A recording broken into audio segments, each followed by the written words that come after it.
नमस्कार दोस्तों, prosperous India के इस मंच में हम आपका स्वागत करते हैं। अभी हाल ही में सरकार ने कृषि सुधारों को लेकर के 3 कानूनों को पास किया है और वो 3 कानून देश में लागू हो चुके हैं।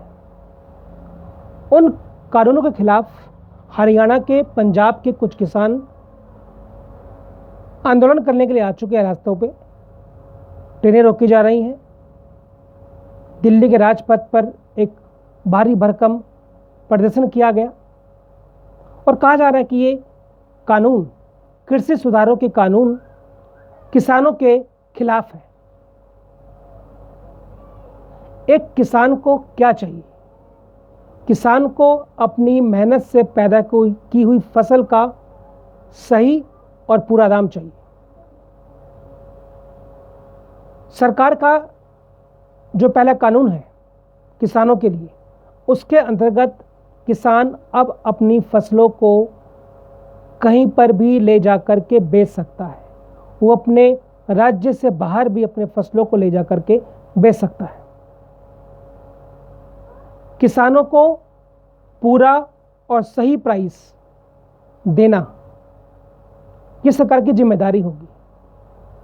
जिस एमएसपी प्राइस की बात की जा रही है, सरकार ने विश्वास दिलाया है कि किसानों को पूरा एमएसपी प्राइस मिलेगा और वो आज़ाद होगा अपनी फसल को देश में कहीं भी बेचने के लिए।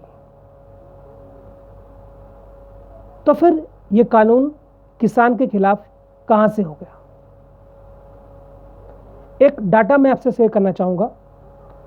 2019 के अंदर 10,281 किसानों ने आत्महत्या की, जो कि 2019 में हुई टोटल आत्महत्याओं का 7.4% है। 2018 की अगर मैं बात करता हूं तो 10,338 आत्महत्याएं किसानों ने की 2018 के अंदर। फिर मैं एक बार आता हूं 2019 के डाटा के ऊपर। जिन किसानों ने आत्महत्या की है उसमें से 86% किसानों की खुद की अपनी जमीन थी। तो अगर देश में किसानों के हित में सब कुछ ठीक चल रहा था तो फिर किसानों ने इतनी बड़ी भारी संख्या में आत्महत्या क्यों की?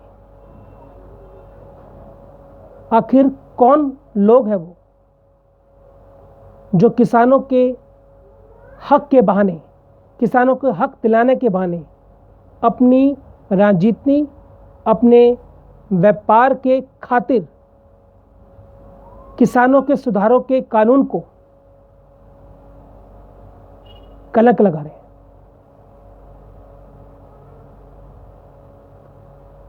सरकार ने पूरी तरह से विश्वास दिलाया है कि इस कृषि कानून से किसानों को बिल्कुल भी नुकसान नहीं हो रहा।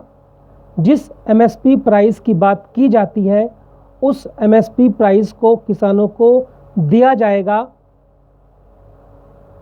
फर्क सिर्फ इतना है कि वो इस कानून के अंतर्गत अपने फसल को देश की किसी भी मंडी में या देश के किसी व्यापारी को बेच सकता है।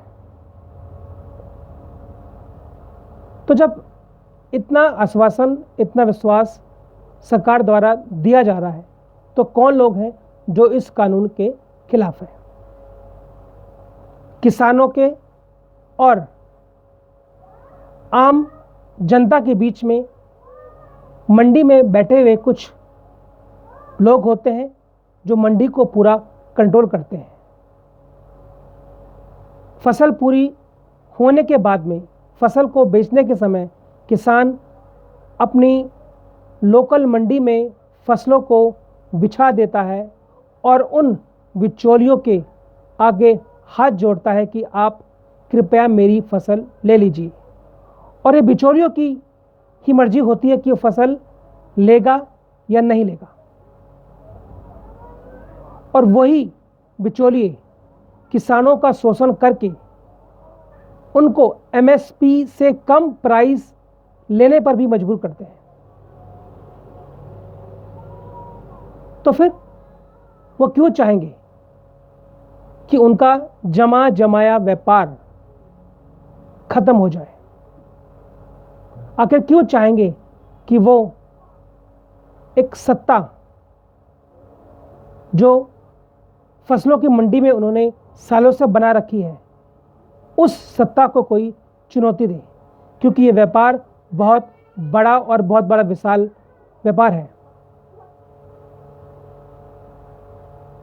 किसानों की फसलों को अपने अनुसार कीमत दे करके और किसानों को अपने सामने एक मजदूर बना करके रखने वाले बिचौलिए और व्यापारी ही इस कानून के खिलाफ है। सरकार ने आश्वासन दिया है कि उन्हें पूरा एमएसपी प्राइस दिया जाएगा, विश्वास दिलाया है। उसके बाद भी अगर जो लोग विश्वास नहीं कर पा रहे हैं वो किसानों के खिलाफ है। अभी हमने सिर्फ इस किसान सुधार बिल के एक पहलू पर चर्चा की थी। जो 3 कानून बनाए गए हैं उसमें से हमने सिर्फ पहले वाले कानून पे आज चर्चा रखी है, जो है किसान उत्पादन व्यापार और वाणिज्य कानून। अगले कानून की चर्चा, कृषि सुधारों की चर्चा हम अगले एपिसोड में करेंगे। नमस्कार।